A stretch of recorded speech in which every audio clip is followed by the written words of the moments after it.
When I was in the ICU, the neurologic ICU, I couldn't move, I couldn't talk, but I could actually hear and understand.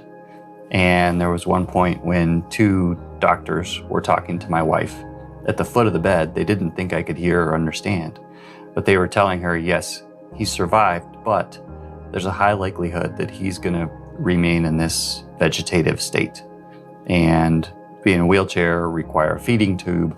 So you'll have to think about your life and getting your affairs in order for that. I remember that clearly. And I remember thinking, no, I am going to recover.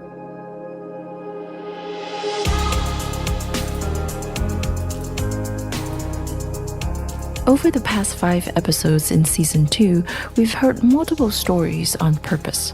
How purpose can be your North Star in situations fraught with moral complexity. How setting purpose as a new generation of owners guide their life choices as well as those of their family enterprise. But a story we haven't heard so far is what could happen to your personal purpose when a near-fatal crisis strikes out of nowhere.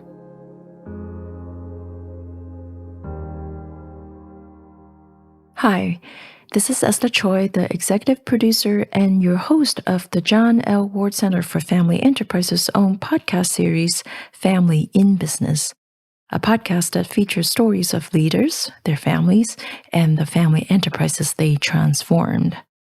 Together with our show's advisor, Professor Jennifer Pendergast at the Kellogg's Ward Center, and guest expert Dave Whorton, CEO and founder of the Tugboat Group, we continue to focus on purpose in this last episode of Season 2. And our main guest is someone you've heard from in Season 1. That's Adam Farver. Why are we asking Adam to come back already to Season 2? Because something terrible happened to him a few months after my interview with him last year. But first, let's do a quick recap. Who's Adam? My name is Adam Paul Farver. I currently serve as chairman of the board of Pella Corporation, 4th generation owner of the family company. Very simply, we make windows and doors for homes and commercial projects, including hotels. Some stores sell across the nation. 99% of our sales are in the United States, as is 100% of our manufacturing is here. And that is what we do.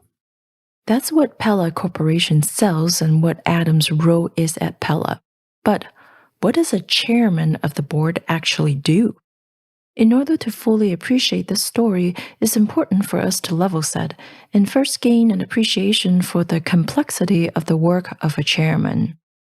My role is to facilitate interaction and support each of the 3 legs of our governance stool, which is the shareholder family, the board of directors, and the management team. So primary purpose is to run the board of directors.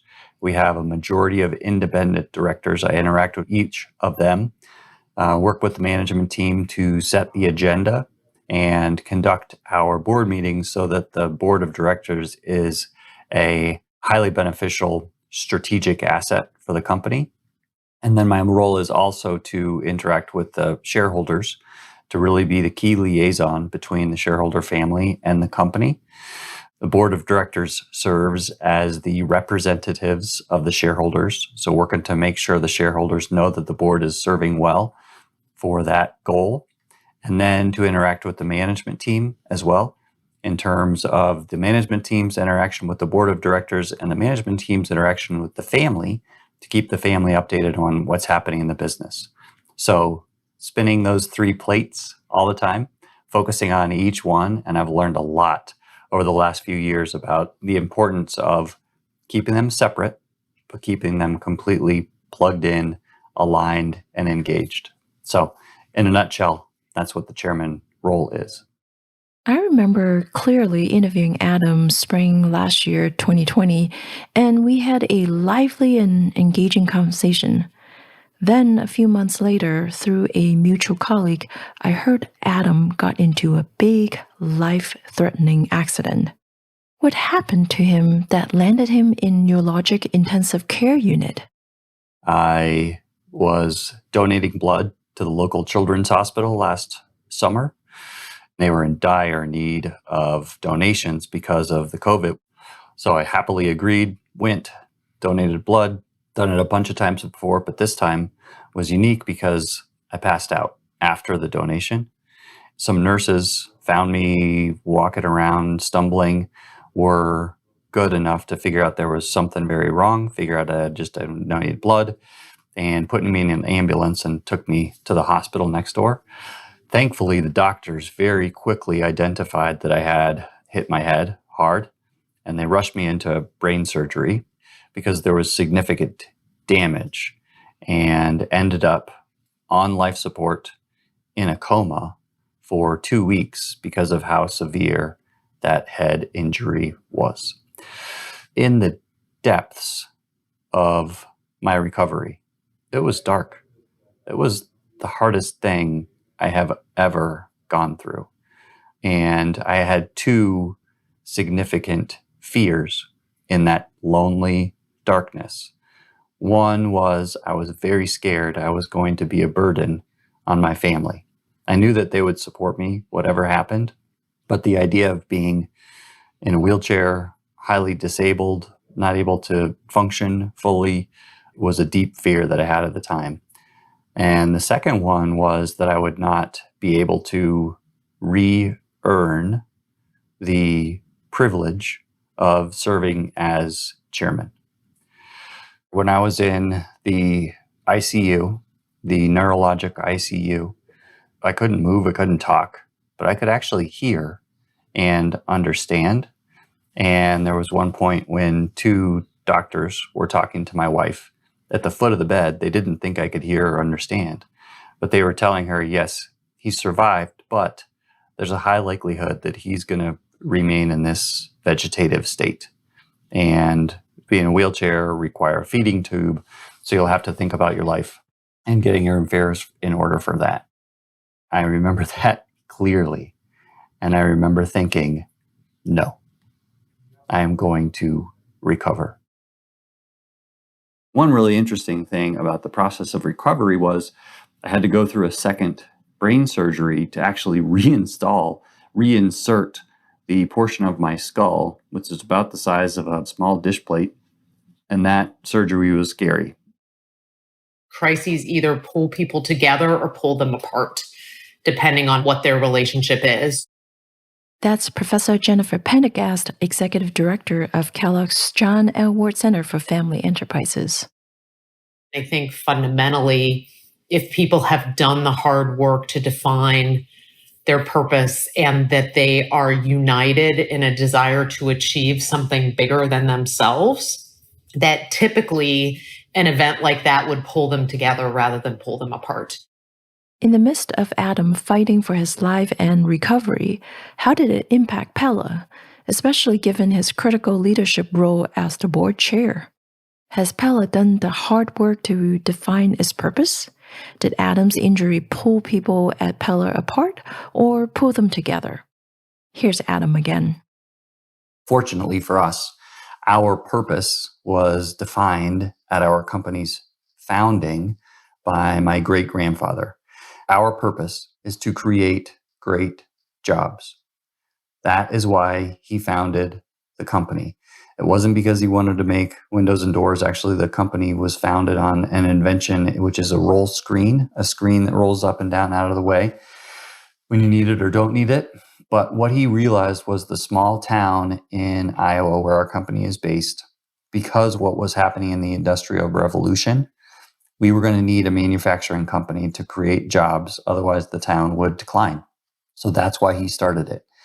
And he started out very methodically, making it all about the people, creating really good jobs. And that's what he talked about. So one of my favorite quotes of his is, ultimately, our success depends on each member of the Pella team.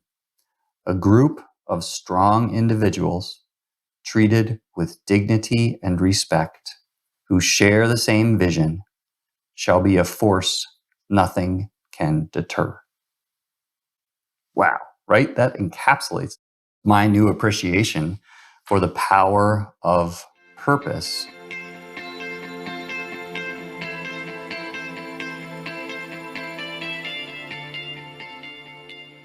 I've learned so much about this through the injury and the recovery, how important family is.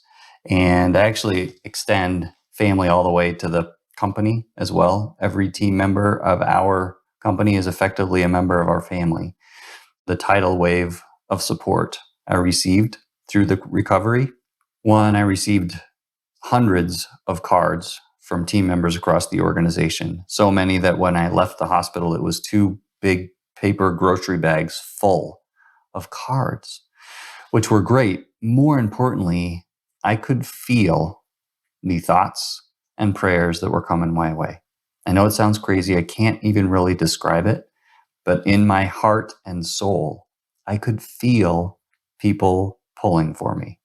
It was effectively a lifeline that I grabbed onto and held onto, and they pulled me back. That support is hard to even describe in terms of the power of it. A couple of the things my grandmother always said to me that I'll never forget is happiness is a choice and love is a verb.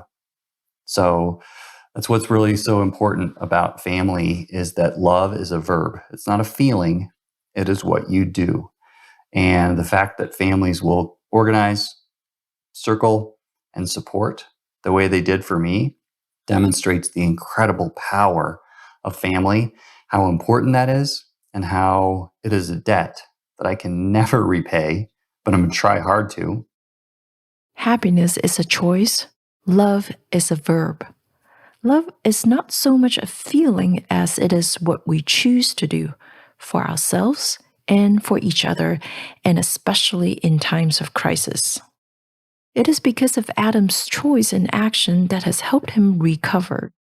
It is also because of his choice and actions that helped him redefine his personal purpose. So, what was the recovery process like?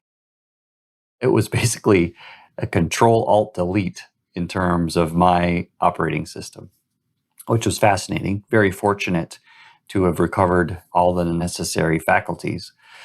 But it was just an amazing experience to go back to square zero in terms of what I thought about life, what my purpose in life is, what I think about, how I think about it, and to really have a complete restart in terms of everything. A lot of times, people haven't gone through a really traumatic experience and recovered, and thank God you have. Things changed, looked different, felt different to them. So, in your case, what's different? Big time. Great question, and a very appropriate question for this conversation because the answer really comes down to purpose. That is one of the biggest things I found through the arduous journey of my recovery was a renewed sense and a new definition of purpose. If you had asked me before the injury, if you'd given me truth serum or somehow hypnotized me into telling the whole truth, nothing but the truth, I would have said in response to the question of what is your purpose, that it was one word, win. To the core, that was my one purpose was winning. And if somebody said, you mean more than your family? Yes. If I win, everything will be totally fine for my family. I've always cared a lot about people and had good intentions with goals, but when it came down to it, I defined my purpose with the sole aspect of achievement. In the recovery, it was a very dark, difficult, lonely time, especially in the middle of the night. Lying at that bed, all alone, with monitors there blinking and beeping and nurses checking on me all the time, which I really appreciated and I'm very thankful for. But I was awake. And so lying there in bed, not being able to move with all these different things going on, I would try to take my mind to a different place. And what I ended up doing was having imaginary conversations, effectively prayers, to my grandmother, who was my hero and who I admire and who I knew could tell me what to do and how to think to maximize my recovery. And so in those imaginary conversations in my head, those prayers to my grandmother, I started to think through what she would say and think about things through her perspective. And I reflected on the aspect of being so focused on winning that I was sacrificing a lot in my life to try to achieve those goals. And so I reoriented, thought about what she would say. I thought a lot about her behavior, who she was as a person, how she acted. And I distilled it down into 3 things, 3 words to represent my new purpose in life. And those 3 words are gratitude, grace, and gumption. Those are the 3 things that I thought I admired most about my grandmother and what I really wanted to employ in terms of my behavior. Gratitude, grace, and gumption. Those are big words indeed. When we return, let's have Adam break each of them down for us.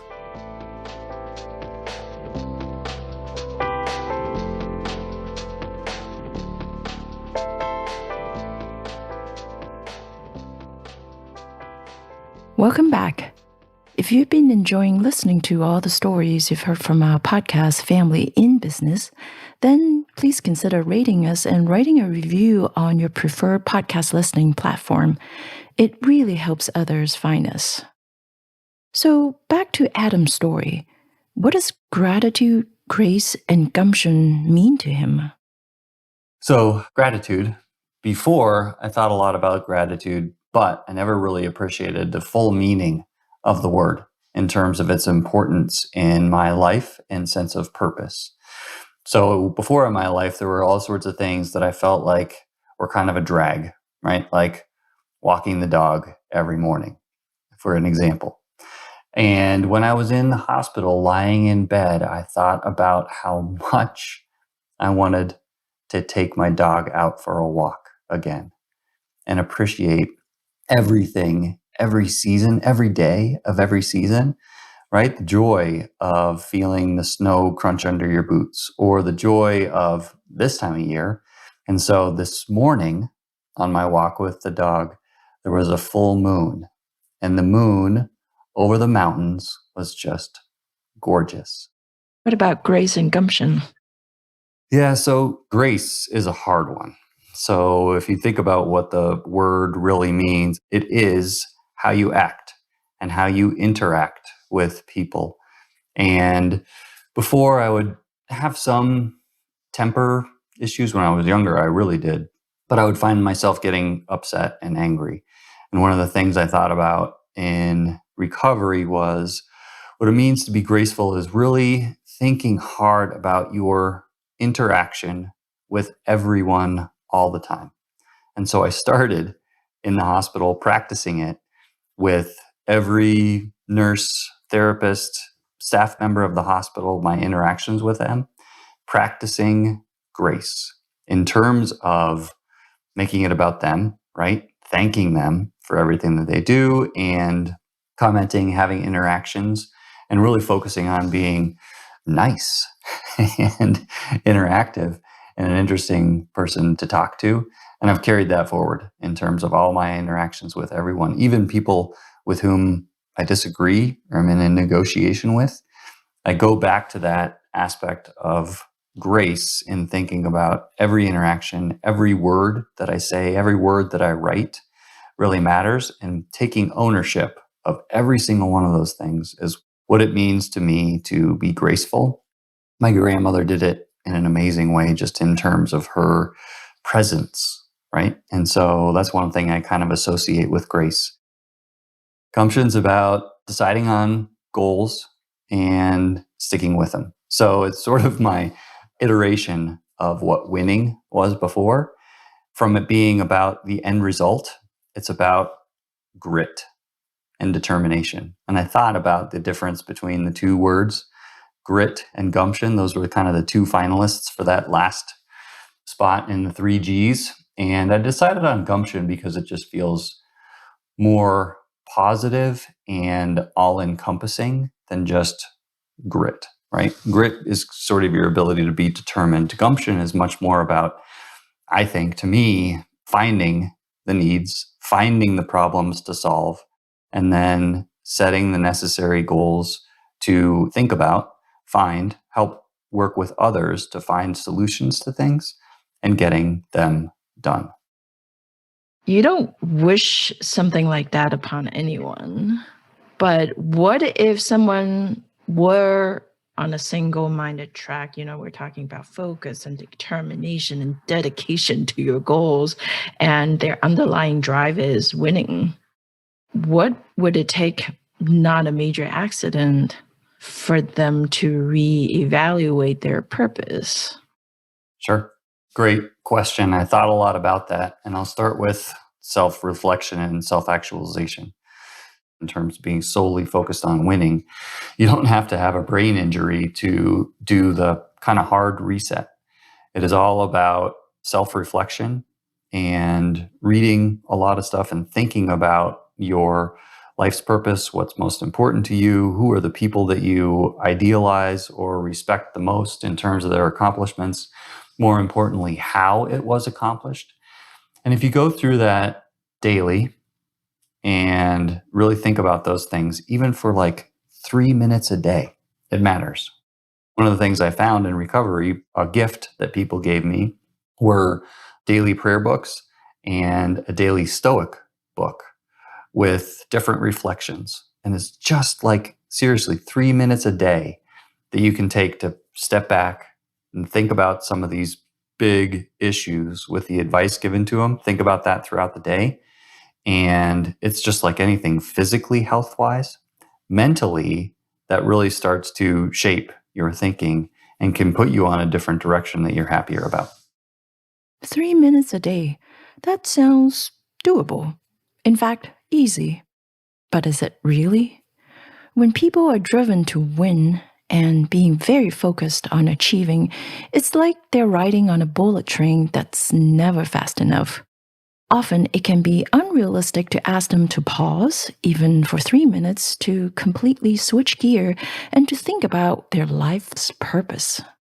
So, if you're someone who might have a hard time finding that 3 minute a day to reflect, what could you do? I don't think you have to throw yourself in front of a car and injure yourself to determine, what your purpose is. That's Dave Whorton, CEO and founder of the Tugboat Group.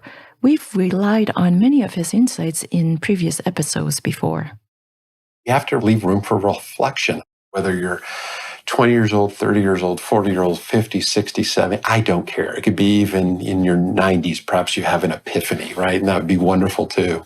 But it's not something to be forced, but it's something to be a journey. And unless something happens like happened to Adam, which you can't predict, nor do you want to try to cause, I think you have to take more ownership of yourself.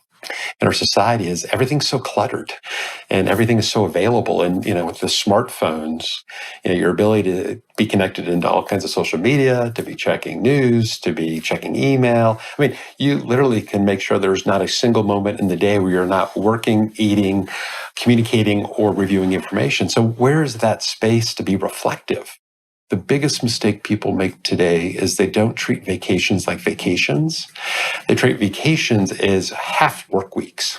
So, and I've heard people say, I'm so proud. I get up at 4 a.m. in Hawaii and I work for the first 4 hours before my wife and kids wake up. And, and then I'm kind of on to my day. And I thought, what a shame, because in those 4 hours, you're completely in work mode. And we know how this works. You don't turn it off when you turn off your computer. You're still processing what was an email and those conversations for the rest of the afternoon. And so one thing I would strongly suggest, and we do this at Tugboat, is you have to take at least a week a year in which you turn everything off. It's all off. You're not checking email. You're not checking phone. If we need to get a hold of you, we will fax you. If the hotel or place has a fax machine. If not, we'll send a carrier pigeon. But, you got to be able to allow yourself to unplug and hopefully give yourself some energy, and then perhaps find those moments like I did on those hikes and those bike rides for some kind of deeper thoughts about kind of where you are and where you want to be in the world in the future. Whether it's 3 minutes a day or a week per year, the lesson here is find dedicated time to unplug and unglue yourself from the world around you so you can have the mental and emotional space to reflect. And as you reflect, write your reflection down, record it. Your future self will thank you profusely. Here's Adam's take on right before his second brain surgery, the one where the surgeons had to reinstall part of his skull the size of a small dish plate. And what I was really nervous about was somehow forgetting everything that I had learned thus far in my recovery, and that all the work I'd been doing in terms of the self-reflection, self-actualization, and discovery of the purpose I wanted to achieve, I would somehow forget, not remember, and I would go right back to being my old self instead of the improved one that I already felt I had achieved.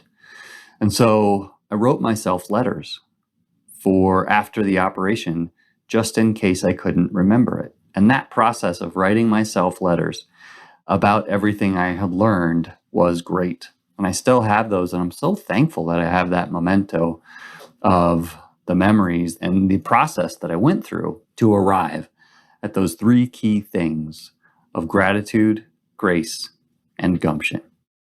It's a gross understatement that Adam's recovery involves an outsized determination and a lot of hard work. But in Adam's own words, this involuntary reset, this Control-Alt-Delete event prompted him to rethink his life's purpose. Then how can business-owning families proactively think about resetting without waiting for a major crisis to do so? There must be something that all families who are in business together can do to ready themselves and prepare themselves to handle crisis. What are they? Here's Jennifer again. So I think a couple things. One, an inherent foundation of trust is important, because oftentimes in a time of crisis, we can't be super consensus driven and, let me get everybody's input and buy-in and make sure that we're completely transparent in our communication. You don't always have those opportunities at a time like that. So if you've built trust within an organization that I believe Jennifer or Esther as my leader has our best intentions at heart, and I'm just going to follow her and not second guess what she's doing, that's really important in a time of crisis. And there are actions you can take to build trust. It's around over communicating and being transparent and listening and being empathetic and all the things that work to build trust. Trust is one thing. The other thing is building the muscle of decision-making together. When you're not in a crisis, give yourself opportunities to work together as a group to come to consensus on things that may not be super easy to come to consensus on. But anytime you write a policy together or come to some agreement about something related to your strategy or your business, or even developing like a value statement, all of those are opportunities to work together towards a common goal that are going to require give and take and going to require consensus. And being able to do that and learn how to do that effectively is a whole lot easier in a time of crisis where you've got to come together. So what you don't want is in a time of crisis, we need to make this critical decision about, we're going to close this plant, or we're going to stop paying a distribution to the family, or we're going to put in an employee relief fund, or whatever that may be. And we've never had to make a hard decision together. And typically it's good to escalate and practice on the smaller ones before, so by the time you get to the big one, you understand how people make decisions and you've developed good process and structure to do that as well. I think there's value in this overall conversation about what is our purpose. So I find when, as an example, I'll ask families, what is the purpose of your wealth? Like, why do we choose to do this together? And a lot of people haven't thought about it because they never proactively chose to do it together because they're the 4th generation owner of something and they inherited it. So they didn't They didn't come with their money to a window and say, I buy this company. So they don't think about why do we choose to, but you are proactively choosing. And to me, that's a bit of a reset, is thinking around, okay, this is an option. We're choosing to do this together. Let's proactively choose. It's almost like restating your marriage vows, right? Like, I'm choosing you again. Like, every morning I choose you because I get up and I'm still here, right? But would I proactively say, no, I choose to be part of this? Or one of my dear friends and colleagues from consulting years ago said that families should ask themselves, are we buyers or sellers? And that if you couldn't say you wanted to be a buyer, like, I wouldn't put my money down to opt into this, then you need to rethink, why are we doing this together? So I think that question, both individually and communally, of what gives us energy, is being part of this something that gives us energy or depletes energy. And if it's not a positive, if we're adding up the positives and the negatives, then we need to rethink why we're doing it. And I think that, to me, is sort of the ultimate reset. People said oftentimes was, it's a miracle, which I really appreciate and hear, but to me, it wasn't. Adam is referring to his complete recovery from a dire injury that had led the doctors to advise his wife that he would be far, far from returning to his normal, healthy self. The recovery seemed like a miracle, but it wasn't to Adam. People said oftentimes was, it's a miracle, which I really appreciate and hear, but to me, it wasn't. It was reality. And I could identify exactly what went on in terms of the amazing care I received from the incredible surgeons, doctors, therapists, nurses, everyone involved, and then the support of friends, family, and community were the reality that brought me back. And yes, I'm very glad, very fortunate, incredibly lucky. And there is definitely a higher power very much involved, but it is not miraculous. It is a proof point for the importance of each of those factors in terms of everything we do. It's not a miracle. Yes, Adam's recovery is indeed a combination of luck, top-notch medical care, and a lot of important factors, such as having the foundation of purpose set by his great-grandfather, a purpose that is beyond any one person. In Adam's stories, as well as all of our guests in Season 2, it is the active choosing that binds the family together. So what have you and your family enterprise done to prepare for the inevitable? Family in business are in this journey for the long haul, and in the long run, some kind of crisis and disasters, man-made or natural, will strike. When it happens, will you be ready? Have you and your collective done the necessary work to set and sometimes reset your purpose?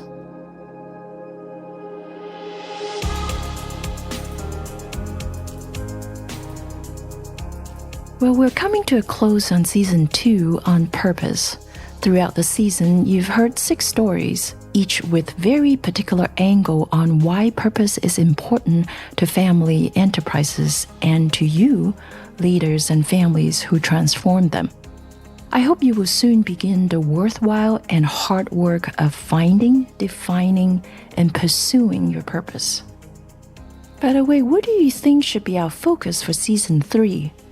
Or do you know of a family enterprise leader whose story we must share?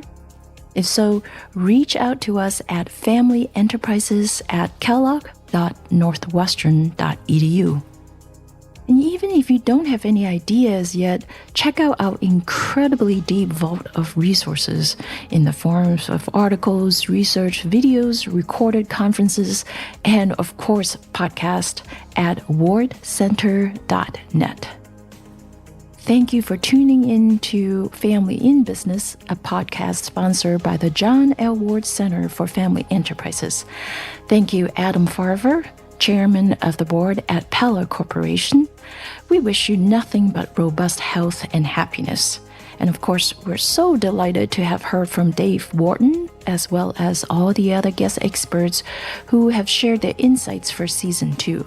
Dave Evans, Brooke Vukovic, and Rob Leckenauer. Our show is supported and advised by Dr. Jennifer Pendergast, Executive Director of Kellogg's Whorton Center for Family Enterprises. Kane Power is our podcast engineer, and I'm Esther Choi, an adjunct lecturer at the Kellogg's Whorton Center, founder of Leadership Story Lab, and author of the book Let the Story Do the Work. Take care, stay safe and healthy. We look forward to sharing more stories with you in Season 3 in 2022.